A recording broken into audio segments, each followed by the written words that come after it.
একই শিরোনামে আজকে আবারও কথা বলতে হচ্ছে। সাবেক আইজিপি বেনজির আহমেদের পর পুলিশের আরেক সাবেক শীর্ষ কর্মকর্তা সাবেক ডিএমপি কমিশনার আসাদুজ্জামান মিয়াও সম্ভবত দুর্নীতির অভিযোগে ফেঁসে যাচ্ছেন। কিন্তু পেছন থেকে কলকাঠি নাড়ছে কে? এই তথ্যগুলো হঠাৎ করে যে গণমাধ্যমে আসতে শুরু করলো, এখানে কি গোয়েন্দা সংস্থার কোনো হাত আছে, নাকি অন্য কোনো শক্তি এই তথ্যগুলো গণমাধ্যমে প্রকাশ করতে বাধ্য করছে কিংবা গণমাধ্যমের সামনে নিয়ে আসছে? এই প্রশ্নগুলো কিন্তু চলে আসে।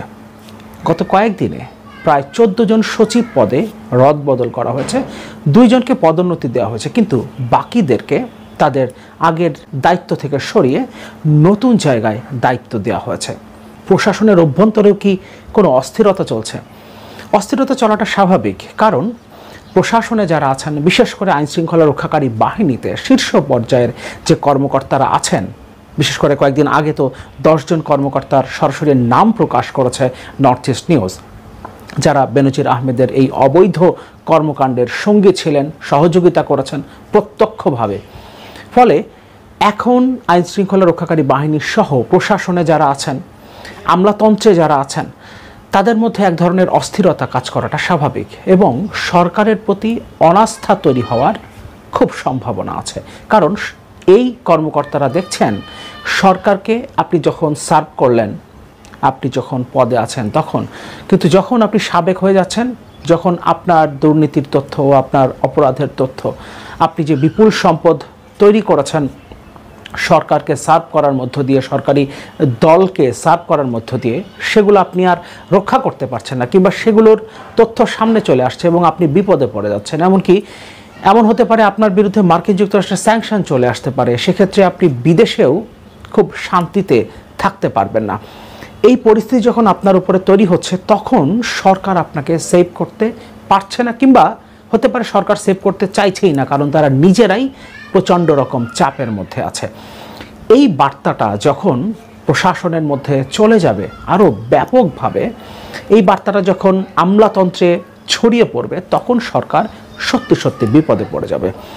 এই কারণে প্রশাসনে এই বড় ধরনের রদবদলের পেছনেও বিশেষ কোনো ঘটনা ঘটে থাকতে পারে। আওয়ামী লীগের ভবিষ্যৎ উত্তরসূরি প্রশ্নে ঘরের মধ্যে যে বিভাজন, সেই বিষয়টাও এর পেছনে একটা কারণ হয়ে থাকতে পারে। আসাদুজ্জামান মিয়ার অবৈধ সম্পদের ব্যাপারে একটা অনুসন্ধানী প্রতিবেদন প্রকাশ করেছে মানবজমিন। আমরা খুব সংক্ষেপে রিপোর্টটা একটু দেখে নেই। একটি মানবজমিন অনুসন্ধান, মিয়া সাহেবের যত সম্পদ, বাড়ির পর বাড়ি, জমি এবং ফ্ল্যাটের সারি, কি নেই সাবেক পুলিশ কর্মকর্তা আসাদুজ্জামান মিয়া। রীতিমতো গড়েছেন সম্পদের পাহাড়। তবে শুধু নিজের নামে নয়, স্ত্রী, 2 ছেলে ও 1 মেয়ের নামেও বিপুল সম্পত্তি গড়েছেন ডিএমপির সাবেক এই কমিশনার। মানবজমিনের অনুসন্ধানে তথ্য প্রমাণ মিলেছে আসাদুজ্জামান মিয়া ও তার পরিবারের সম্পদের পাহাড়ের অনেক সম্পদের নথি এসেছে আমাদের হাতে, সরেজমিন যার সত্যতা মিলেছে। এভাবে রিপোর্টটা শুরু করেছে মানবজমিন। তারপর বলছে, পূর্বাচলের নিউ টাউনের 1 নম্বর সেক্টরে আসাদুজ্জামানের নামে আছে 10 কাঠা জমি, যার প্রতি কাঠার দাম 1 কোটি টাকারও বেশি।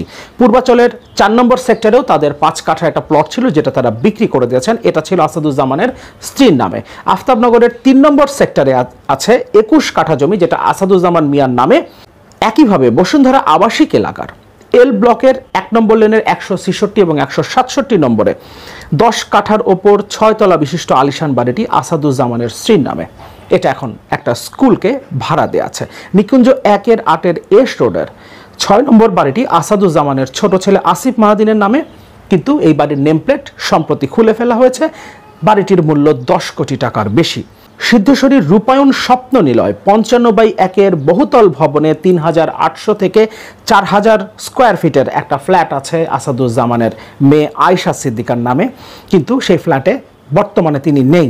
ইস্কাটন গার্ডেন 13/A পিওনিরে আসাদুজ্জামানের স্ত্রীর নামে একটা ফ্ল্যাট আছে, যে ফ্ল্যাটটি বর্তমানে ফাঁকা পড়ে আছে, সেখানে কেউ থাকেন না, এমনকি ভাড়াও দেয়া নেই।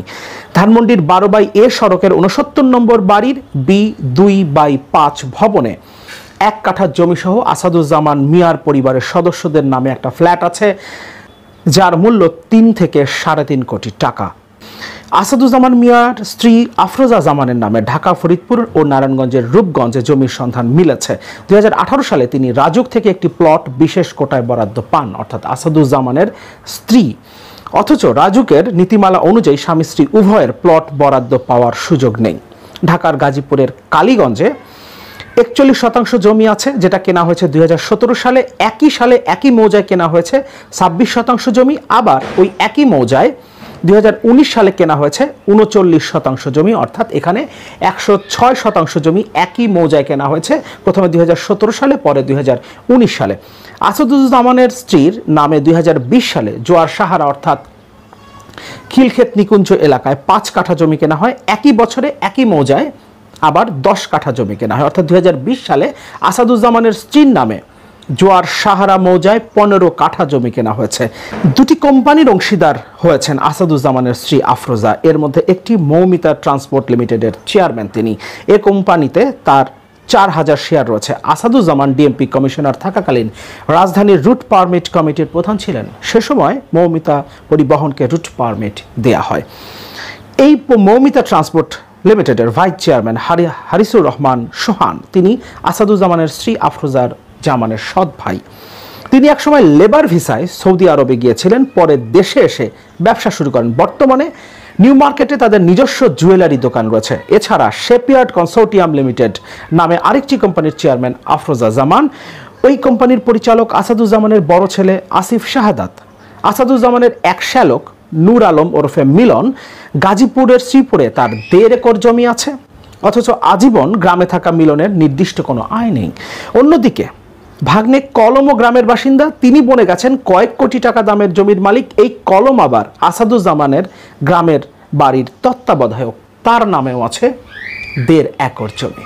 গ্রামের বাড়ির কেয়ারটেকারের নামেও 1.5 একর জমি আছে, কয়েক কোটি টাকা মূল্যের। এরপর আসাদুজ্জামান মিয়ার কর্মজীবনের বর্ণনা দেওয়া আছে। সিভিল সার্ভিস ক্যাডারের 85 ব্যাচের কর্মকর্তা হিসেবে আসাদুজ্জামান ঢাকা মহানগর পুলিশের কমিশনার হিসেবে দায়িত্ব পালন শেষে অবসরে যান।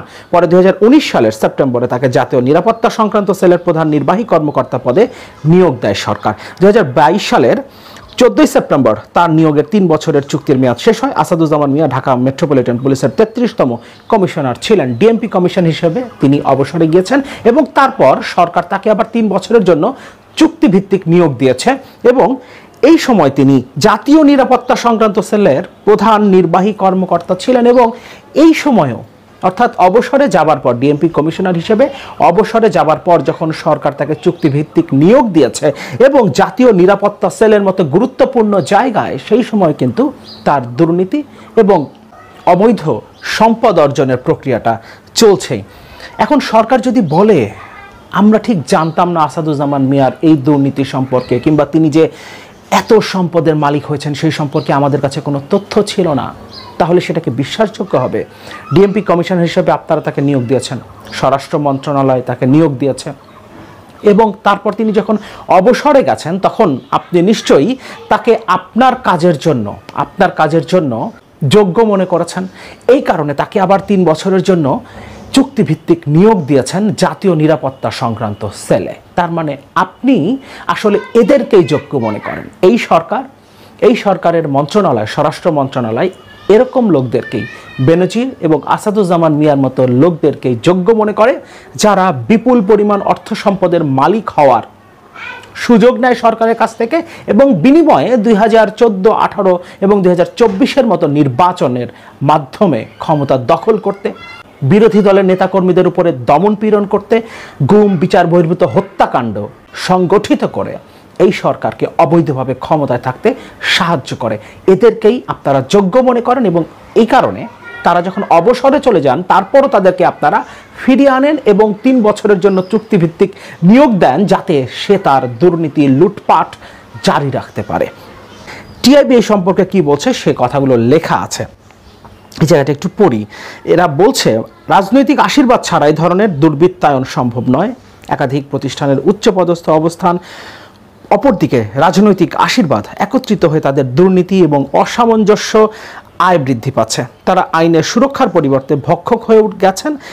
তারা অপরাধ নিয়ন্ত্রক, তার মানে তারা জানেন কোন অপরাধ কিভাবে করতে হয়, এটা জেনে বুঝেই করছেন। তারা যে অসামঞ্জস্য অপরাধগুলো করেছেন প্রতিটি ক্ষেত্রেই কিন্তু এক ধরনের সহযোগী আছে। তাদের অনেকেই হয়তো জেনে বা না জেনে অংশীদার হয়েছেন। এই অবস্থায় সব অপরাধের ক্ষেত্রে অপরাধীদের দৃষ্টান্তমূলক শাস্তি নিশ্চিত করা ছাড়া অন্য কোনো ম্যাজিক বুলেট নেই, কিন্তু সেটা এই সরকার ক্ষমতায় থাকলে কখনোই সম্ভব না। সেই বিষয়টা নতুন করে বলবার কিছু নেই। প্রথম দিকে আমরা দেখলাম বেনজিরের ব্যাপারে সরকার বেশ শক্ত অবস্থান দেখাচ্ছে।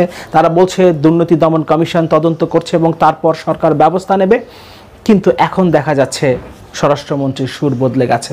স্বরাষ্ট্রমন্ত্রী এখন বলছেন এখন পর্যন্ত বেনজিরের সম্পদের যে কাগজপত্র এসেছে সেগুলো ঠিকই আছে, দু একটা জায়গায় ভুলভ্রান্তি থাকতে পারে। তদন্তকারী কর্মকর্তার দিকে তিনি চ্যালেঞ্জ ছুড়ে দিয়েছেন, তিনি যদি কোনো অপরাধ প্রমাণ করতে পারেন, অর্থাৎ এখানে ভুলভ্রান্তি ছাড়া ইন্টেনশনালি কোনো অপরাধ বেনজির করেছেন, সেটা যদি তদন্তকারী কর্মকর্তা প্রমাণ করতে পারেন, সেই ক্ষেত্রে স্বরাষ্ট্রমন্ত্রী বলেছেন আমরা তখন দেখব কি করা যায়।